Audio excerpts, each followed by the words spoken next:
This next video is giving you a Thai style Muay Thai training routine. We're gonna give you a walkthrough of what we do to prepare for our fights. We want you to watch this video from beginning to end and apply the knowledge and let us know how it works out for you in the comment section. We look forward to hearing from you. Let's get it started. You ready? Let's cook.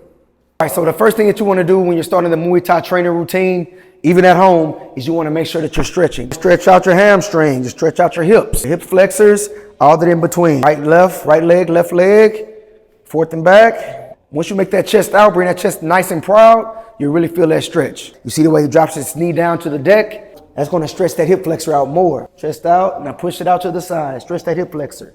That's what you're gonna do. Next, you're gonna stretch your calves. So heel to the deck, chest proudly, back leg straight, and then you just squat, go forward, lean forward, lean forward. Now this is a light stretch, just to get you warmed up. You know, Muay Thai, we use our legs a lot. We definitely wanna make sure that our legs are not tight. So stretch them out just a little bit, just to get warmed up. When you start your Muay Thai training routine, is you're gonna skip rope. When we skip rope, we don't wanna grab it here. We wanna grab it right at the edge. Also, when you're skipping rope, you're not jumping 20 feet in the air. No, not good. This barely jumping over. So when I'm barely jumping over, this is what I'm essentially doing. Good footwork, it starts from the skipping rope. So that's what you're gonna do first. What you got, toothpick? There we go, very good. He changes the rhythm up, changes the feet up, yes. When you're doing your skipping rope, you wanna aim for 4 minutes to 8 minutes. So 8 minutes straight, no stop. Break. Not only do we add the skip rope in, we also add the tire bounce. So let's go get on that. If you don't have these at home or at your academy, no worries. The skip rope is good, but we like to mix it up. It's the same thing relatively that you're doing on the skipping rope. However, what this is gonna allow you to do is change up your footwork a little bit more than it will on the skipping rope. What we don't wanna do is this. You just don't wanna, your legs are stiff, you're not using the balls of your feet. You wanna work out with this. Just like I skip rope, I'm on the balls of my feet, you do the same thing with this one. Bop, move around, bop, move, visualize. He teeps, move, bop, back and forth. Throw the jab out a couple times. Switch, stand, sanchai, move, elbow, bang. Mix and match, max and Mitch. Nice and fancy on the balls of his feet. He's visualizing, he's seeing his opponent. He's making it nice and fancy. He's using the balls of his feet the whole time. This is gonna strengthen your calves and your leg muscles.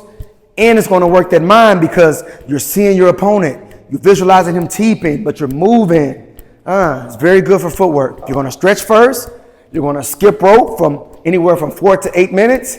And you're gonna do your tire bounce anywhere from 4 to 8 minutes. Thai style Muay Thai training routine. Let's keep going. Next up on the menu for the Thai style Muay Thai training routine that you're gonna apply when you're fighting or getting prepared for a fight. After you stretch, after you skip, after you tire bounce, you're gonna do your shadow boxing. Shadow boxing, it usually ranges from about 8 to 10 minutes. We really want you to focus. We don't want you to get lazy with your shadow boxing. This is part of mental development, right? Yeah. All right. So with shadow boxing, you can either go with gloves, you can either go with hand weights, you can either go with nothing at all. But what we like to do is apply that mouthpiece. Put your mouthpiece in because it's going to help you to learn how to breathe when you're moving around. This one, Tito's shadow boxing, he's making it realistic. So it's not like he's just being super lazy. What did I eat this morning? I can't wait to play college football when I get back home. No. He's making it realistic. He's stepping back, his chin is down, he's seeing his opponent, he's breathing through his nose, out his mouth, all right? And he's making everything realistic. So the mouthpiece is gonna help you do that. Are you ready to show him? Yes. Tabernacle. Let's cook a little bit. Small little steps, looking at his waist, not his face. Uppercut, straight, going from southpaw to orthodox, mix and matching, very good footwork.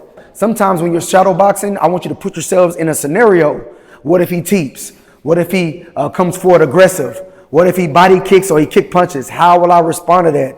So that's what you have to do when you're doing your shadow box. If he start teeping, how would you respond to that? Moving a little bit, parrying a teep. How you gonna counterattack it? Wham, balance. You want to shadow box perfect. Practice perfect with precision. You don't want to jab, this hand down. You don't want to cross, this hand down. You don't want to kick straight up. You don't want to be lazy with it. You're adding your defense. Make sure you add in all your weapons, your knees, your elbows, your footwork, your breathing. That's very important when you're doing your shadow box. If you're doing shadow box, remember, you're not always going to have a trainer or a coach to watch you. You have to be responsible for your own self. You got to make sure that your shots pop. No lazy shots. You got to make sure that you're turning your knuckle over. You got to make sure that you're applying all the principles that you know to make you better. Nobody's going to coddle you the whole time and say, make sure when you shadow box to extend your shots. Make sure that, you're looking at your opponent's waist and breathing. You got to hold yourself responsible, because at the end of the day, it's only you in that ring. It's only you against that opponent. And you have to want it yourself. I'm here to help you. I'm here to guide you and show you this is what you should do. This is how you get better. But the effort is up to you. The effort is always up to you. Bam. After you've done your stretching, your skipping, your tire, and your shadow box, that's when you want to get your bag work in. Like when it comes to shadow boxing, you just don't want to go mindlessly hitting the bag. No. You want to work on extending the shots, stepping forward and back. And also what we like to do here, I like to encourage Tito to focus on a safety move. A safety move is one of those moves to where you can do this move with the least amount of effort, so it comes easy. Which one is yours? It was a right kick. Right kick? Tabernacle. Mine was a left kick. So let's get it in, gang. He's extending the shots. Boom. Making sure he's moving around the bag. Bang. Wham. Back to guard. Good feet. Good feet. Out of range. In range. This is where you learn your range. Bag work. Proper bag work. Bang. Bang. Sometimes you might not have a trainer there with you. You might not have a pad holder. So you have to make the most of this bag work. You don't want you just to stay in the same spot. No. He's using the footwork. If the bag comes close, he's taking a little step back. Okay, he's jab, moving, stepping right and left. This is going to help you with your footwork and your movement. Show him a little bit more. The bag should become your best friend. Not every shot has to be a power shot. Sometimes we go power, sometimes it's smooth, okay? But this is the breathing. Sometimes hard punches, sometimes hard kicks, sometimes touch, whop, wham. Good, distance. Control the distance, control it, too close. Bam, don't let them that close to you. That's an elbow. 10 minutes to 15 minutes of no stop bag work. Good focused bag work. That'll make you better. Break. What we like to do after we hit the bag work, if you have a partner or a trainer, of course, we're going to get pad work in. When we're training for a fight, it's a little bit different. There's some trainers, they focus more on cardio. Me personally, I like to focus more on game plan and responding and making him react with the blocks and the kicks and everything in between. All right, here we go. I'm trying good. Walk forward, make him block. There we go. Up on, good. From there, hey, I'm good. I saw that his opponent was orthodox. With the orthodox, you like to hit that switch kick right there on his arms. Good hand control and a good teep. When he steps back in, hey, I'm good. Once you get comfortable with your trainer, or your trainer get comfortable with you or your partner, you should be able to do it kind of like a fight, like a dance, without even saying anything. Shot, good. Then bang, I'm good. Shop, good. Bang, good. I'm good. He punch, bang, I'm good. Right back to him. If he runs back on him after he lands, he knows better. That's how you do it. That's how you stop that. Not only that, you want to strengthen your strengths. Tito's strength is his rear kick, right? We're going to sharpen our axe. So a lot of times I bomb from distance. Hey, I'm good. Let him work that one. Hey, I'm good. Anytime. Hey, I'm good. I'm just like an opponent, so I put it right there. He knows when I step forward, he can kick anytime. This is only like a simulation. This is only here. I'm his opponent. So all I do is switch it here. All right? Hey, I'm good. Hey, I'm good. Hey, I'm good. You're a little close. Hey, I'm good. Hand control. Hand control. Hey, I'm hand control. Hey, I'm good. Teep. Very nice.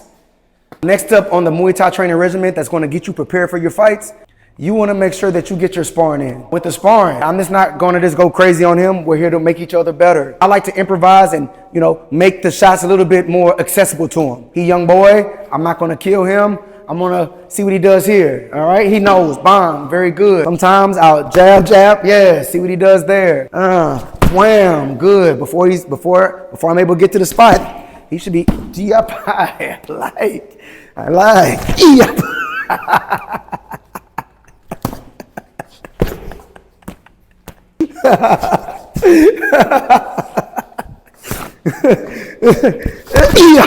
Very good. Oi, very block, fake, and then toy. Very nice. Fake. Ooh, hook side. Careful. Careful. Keep good. Yep, Up, yep. Ooh, wee. Ooh, wee. No, sir. Very good. With the sparring, we'll keep it about 4 rounds. Fights are always 3 minutes. So we want to make sure that we go over, but the whole time we're having fun. It's not too much sabay. That way we get used to, having our heart rate up, but still being able to counter, still being able to defend and have good offense. Next up on the menu for the Thai style Muay Thai training regimen is my favorite dessert, the Muay Thai Clinch. This is going to get you strong after you spar because you're already a little bit tired. This is where the lactic acid can build up. But when we clinch, we go 15 minutes, no stop. That way you learn how to use your body and your technique over your brute strength. Am I right? Tabernacle. We start, and every time it's slap knee. He young boy, so a lot of times I get him in a nice hold, and I let him get his way out. Now, how would you get out of this one? Inside, push to the wall. There we go. Then I snake inside. Good. You notice we're not trying to kill each other. Boom. We have fights coming up. We work in palm. We work in transitions, turns, sweeps, all that good stuff. That's a quick snippet of the full version that's now available on the KMA Online Muay Thai Drills and Workouts program. To tap in, all you have to do is click the link in the description or the pinned comment. And click that shop link to check out all of the KMA apparel and Muay Thai training gear. If you want to watch more of the KMA Muay Thai drills and workouts, all you have to do is click this video right here and enjoy our full playlist. We know that you're going to find it extremely valuable.